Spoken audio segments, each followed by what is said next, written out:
And this is why we as soldiers fight and bring the fight to the enemy and destroy them. It's not because we hate what's in front of us, it's because we love what's behind us. And you guys are behind us.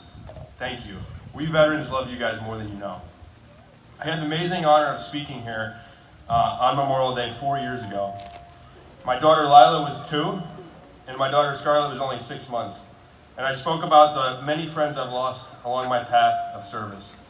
My daughters are now 6 and 4, and there are regrettably a few more names on my list of fallen friends. While today is a solemn day, no doubt, there are many of our Haddam friends and family here today who have lost their loved ones, their brothers, their sisters, and others in battle. And that is a sad, solemn thing. But we can also view this day with joy. A day of celebration of service, conviction, duty, and of lives well led. When I was a young private in the 101st Airborne, a handful of months after my 18th birthday, we lost a soldier in my company to an accident. His name was Obra Foster. He was a man of color, and he was from a tiny town in Texas called Waxahachie. His funeral was on a clear, still morning before the heat of the Texas day arrived. It was my first time serving as a pallbearer.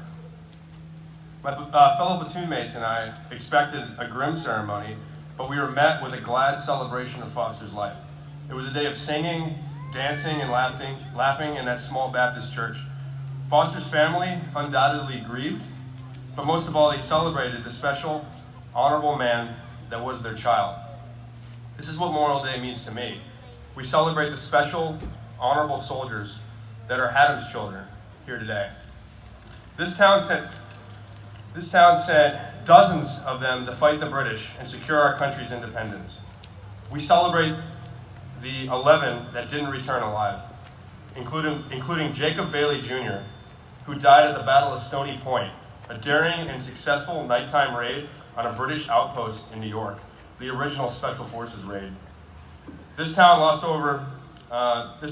several dozen fighting the Confederacy and helping a substantial portion of our American population on their long, painful march towards equality. We lost several in the Great War and several more in World War II.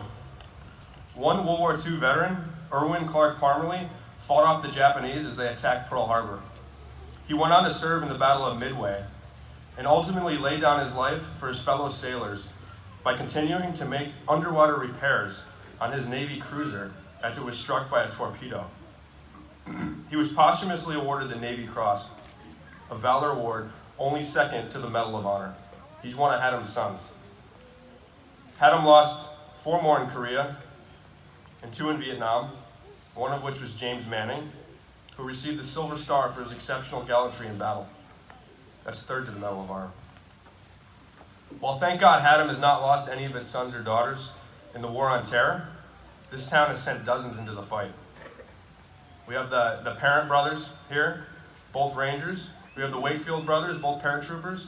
All 4 of them saw intense combat in Afghanistan, in Iraq.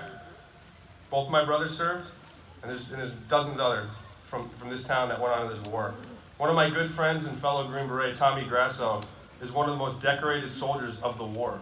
He has a Silver Star and multiple Bronze Stars for valor. He is one of Haddam's sons. Although Tommy is too humble to describe his experiences, a mutual friend of ours was the commander of that mission, and he described it to me as a suicide charge against hundreds of enemies. While Tommy is thankfully not on this wall, while the Parent brothers are not on this wall, the Wakefield brothers and my brothers are not on this wall, we were all prepared to be. I celebrate all these Americans today. I'm not sad, I'm happy. I'm brimming with pride and admiration for their families and for this town for having produced such heroes, because we are one family. And so what do we do with all this? What do we do with our grief, our admiration, our joy that such men and women have lived? There are 3 things that come to mind. First is honor our fallen and what they died for. Honor what it means to be an American and everything that comes with it. Because it's not easy. Whether it's a fellow American's conviction and bravery in their protest for justice, and their choice in how they protest, or whether it's your neighbor's vote cast for a candidate that you disagree with or even despise. This great experiment of ours is truly precarious, And while the brave red blood of our soldiers will unfortunately probably always be necessary to secure our liberty, it also requires our willingness to defend our country with our words and our actions, and most of all, our love and understanding of our neighbor when we disagree. Second, honor all of our veterans. There are many here who came back from their war after giving this country their entire heart without reservation, whose dear friends ended up on a monument like this, who were not honored. The pendulum has since swung the other way, but remember why we are in debt for the service of all of our veterans, regardless of where or how they served. And while there is tremendous courage in the final moments of a fallen soldier's life, fighting through the fire and thunder, the majority of that courage came in the moment that that soldier volunteered.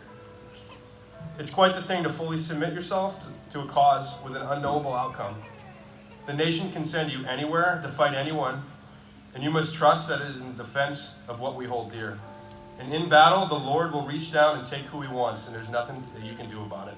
He reached down and took friends to my left and right, and friends to the left and right of all the veterans standing here. And while only some of us are chosen to lay down our lives, we all have given a piece of ourselves.